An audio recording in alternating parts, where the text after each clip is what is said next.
All right, guys, welcome back to the channel. Wes here. Today we've got some news to talk about regarding PlayStation and God of War Ragnarok, as well as Spider-Man 2. PlayStation is teasing something big happening, and we're going to go over what that could mean for the future of games like God of War Ragnarok and Spider-Man 2. So as you know, God of War Ragnarok was one of the biggest launches of the last decade, and Sony is still riding high on the Kratos hype. The PlayStation 5 in general has been doing really well ever since it released back in 2020, and with the console finally becoming easier for the average consumer to get their hands on. So of course, Sony is looking to keep the ball rolling for as long as possible. And of course, Microsoft and Nintendo have promised some big things for 2023, with Xbox already hosting their first major conference, the Xbox Developer Direct. People are already looking to the other major consoles to see what they may have in store. Despite Sony's first party lineup being somewhat slow for the year, there are a ton of possibilities for announcements over the next month or two, and we just got some new information that suggests they have some big plans for this year. So we're going to be talking about everything that could be happening with Sony and the PS5, especially whenever it comes to the live with PS5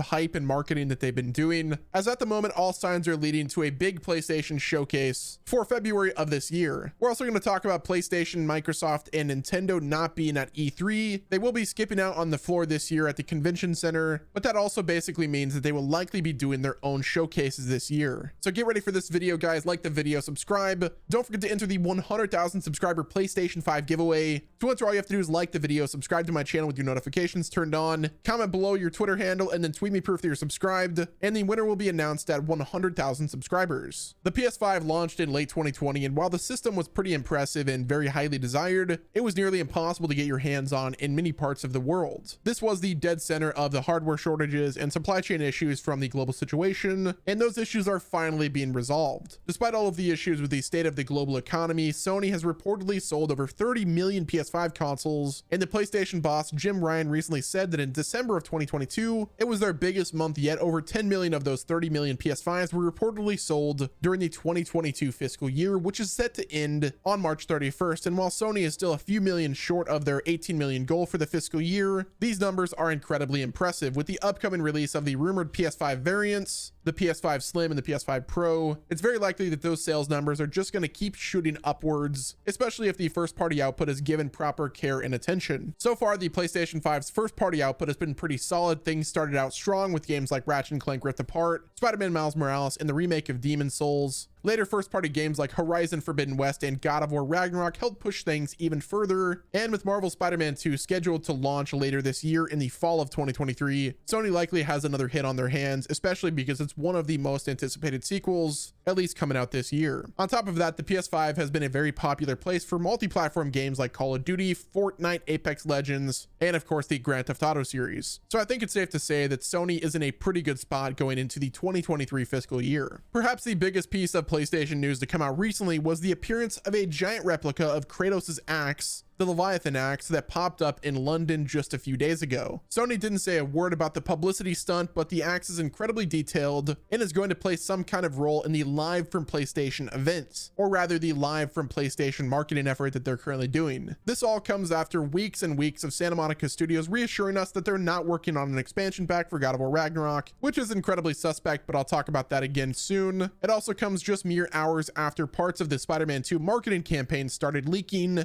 suggesting that Sony is setting up for something huge. Not only is the marketing campaign for Spider-Man 2 about to begin, but there's also apparently some kind of massive God of War announcement in the works. Putting two and two things together here, it seems like the rumors of a PlayStation 5 showcase are indeed true. For those of you that are out of the loop, according to a number of industry insiders, Sony is gearing up for a massive showcase of their first-party properties within the next few weeks. Microsoft already got their early 2023 conference out of the way, and there are tons of rumors of Nintendo planning some kind of showcase or general direct, or at the very least a Zelda direct in the next few weeks, but that kind of just leaves Sony out of the picture and as the odd man out. Many people are expecting some kind of showcase for Spider-Man 2 in the very near future, especially since bits and pieces of the marketing campaign have started leaking. But with the appearance of the giant God of War axe, it seems Spidey isn't the only character that Sony is going to be given the star treatment to. It's pretty common for major game companies to host a big year starting showcase so investors and fans can kind of see what their plans are for the rest of the year. And since 2023 seems like a pretty empty year for PlayStation right now, they could definitely benefit from something like that. Like I said though, a number of industry insiders have claimed that PlayStation is planning on doing a big first party showcase in the first few months of this year, likely before the end of March or perhaps in early April if they really want to wait. However, with Kratos' Leviathan axe appearing in late January and the Spider-Man 2 trailer leaking, it was live action, I think we're going to hear any day now about a showcase, and the event will likely be held before the end of February, especially if history does indeed repeat itself. PlayStation likes to do their showcases in February, same with the Nintendo Direct, but granted, that's just my opinion. But if the teasers have started already, I don't think Sony is going to make us wait much longer, not to mention the fact that the PlayStation 5 is so easily readily available nowadays. So why would they not want to do a showcase and give potential consumers a compelling reason to go out and buy a PlayStation 5, especially if they're still on the fence? So what could be shown off at a PlayStation showcase? Well, if Spider-Man 2 is the only first-party title released on the docket right now, as well as Final Fantasy, what else could we get? Well, I think there's a ton of possibilities. First of all, Sony has been very aggressive with their expansion into the PC marketplace, and with so many first-party IPs at their disposal, there's any number of PC ports that could be announced at a PlayStation showcase. I've heard rumors that Sony is currently working on their own PC game launcher that would bring support for the PSN profiles, trophy tracking, and everything else related to a PlayStation account, which would be a pretty big deal, as it would make them more of an equivalent to the Microsoft Xbox game launcher on the PC. There's also tons of other rumors regarding more PC ports for games like Demon's Souls, possibly Bloodborne, even though we kind of want to remaster for that first, God of War Ragnarok, The Last of Us Part 2, Ghost of Tsushima, and so much more. A number of those games have already had PC leaks, while others are just kind of speculation. But since God of War 2018 launched on PC last year with incredible numbers, I think it's all but confirmed that Ragnarok is going to get a PC port. In fact, I would be shocked if the PlayStation conference goes by and we don't get confirmation of a PC port for Ragnarok alongside some kind of potential DLC announcement. Bloodborne is another Sony game that the PC community is very eager to get their hands on, which makes sense because From Software has a pretty massive following on the PC. Next up, it was recently confirmed by IGN that the big three at E3 will not be there. So PlayStation, Xbox, and Nintendo will not be at the show floor for E3 this year, which at face value is kind of bad news, especially if you were looking forward to going to E3 and interacting with some of the PlayStation, Xbox, and Nintendo stuff, those different booths there and playing different games, but they will not be at the show floor. But that's not really a bad thing. Over the years, PlayStation, Xbox, and Nintendo have just done their own showcases outside of E3. At the end of the day, they are way bigger than E3 and they don't really need to spend the money to be on the show floor. So this doesn't rule out the possibility of having big games showcased during the time of E3. We've got the Summer Games Fest from Jeff Keighley that will be taking place as well. That will be a live show. And not to mention, Xbox will likely be doing a big Xbox game showcase. PlayStation will likely have a State of Play or a PlayStation 5 showcase. And then Nintendo will most likely have a Direct, or at the very least, a Treehouse Live. Either way though, if the big three don't give us game announcements for around the summertime, then we'll have to rely on Jeff Keighley and Summer Game Fest to give us the announcements that we were looking forward to. Now, in addition to Sony announcing PC ports, I think it's very possible that we will see a PlayStation conference that talks about the long rumored PlayStation variants. For instance, the PlayStation 5 Slim and the PlayStation 5 Pro, as well as the new DualSense controller. I think it's also very possible we will get some kind of update on the God of War TV show, especially since the Leviathan axe showing up out of nowhere, but that's kind of a stretch. There's obviously going to be some kind of new God of War news dropping in the near future, whether it's related to the game or has to do with the TV show. We just don't really know as of yet. But following the success of The Last of Us on HBO Max, I'm sure Sony wants to keep the hype rolling for TV shows based on their properties. So even though God of War show is being handled by Amazon instead of HBO, Sony likely wants to get people hyped sooner rather than later. Now, on top of all of that, I'm guessing the PlayStation conference will have a heavy focus on Spider-Man 2, since that's going to be Sony's main first-party game for the year. I'm also anticipating some kind of update on Final Fantasy 16, which is going to be a PlayStation console exclusive, with an eventual PC port to follow in the future. There are a lot of things Sony could have in the wings for 2023, despite the lack of first-party titles, and there's certainly more than enough to justify a full PlayStation 5 showcase. Also, keep in mind that there are so many properties that are due for a game announcement, like Uncharted. It looked like there was a teaser for an Uncharted game in the Live from PS5 thing, so maybe that's going to be a brand new game that they're going to show off. Heck, there's even the Last of Us multiplayer game that's been in development for years, as well as the recently leaked Horizon Zero Dawn multiplayer game as well. So I think it's probably about time that we heard about both of those. So just to recap, all the signs seem to be pointing towards some kind of big PlayStation showcase within the next few weeks, likely before the end of March, even though Spider-Man 2 is the only confirmed first-party title PlayStation game outside of Final Fantasy 16 coming out this year. There are tons of other announcements that could take place, like PC ports, new sequels, spin-offs, TV shows, and so much more. Microsoft had a really slow 2022, and their year-starting conference didn't really get people too hyped for the rest of the year, despite how surprising Hi-Fi Rush really was. Nintendo, on the other hand, is gearing up for a year of Zelda, so Sony really needs to bring the big guns when it comes to first party output. Spider-Man 2 is long overdue for a new trailer and some gameplay, and if the leaks are to be believed, which I think it's obvious that they are, especially since we got an HD trailer, we will likely get both in the very near future. And they will likely talk about God of War Ragnarok in some form or fashion, because you don't build a giant axe prop in the middle of London for no reason, right? Sony has some massive plans for 2023, and it's probably just a matter of weeks until we know exactly what they are. So let me know what you want to see from PlayStation this year. Make sure you're subscribed to the channel with your notifications turned on. Don't forget to enter the 100,000 subscriber PS5 giveaway. The details are in the pinned comment. Like the video, subscribe to the channel, and until next time, guys, this has been Wes, and I'll talk to you all in the next one.